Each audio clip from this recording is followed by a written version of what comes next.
Hello and welcome to FIXtastic Contents. If you've got an error message in Counter-Strike 2 which reads VAC was unable to verify your game session, then stay tuned. I will give you 3 solutions. Yes guys, 3 working solutions how to fix this problem once and for all. Let's get started with solution 1.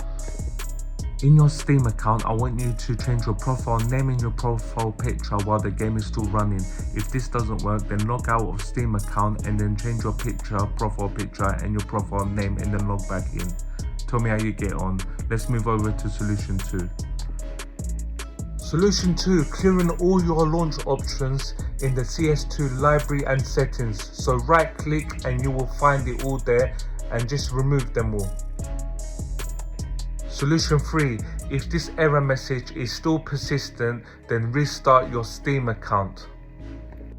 Let me know which working solution worked for you. Please comment below and please check out my other videos too. I will catch you on the next video. Thank you for watching. Peace.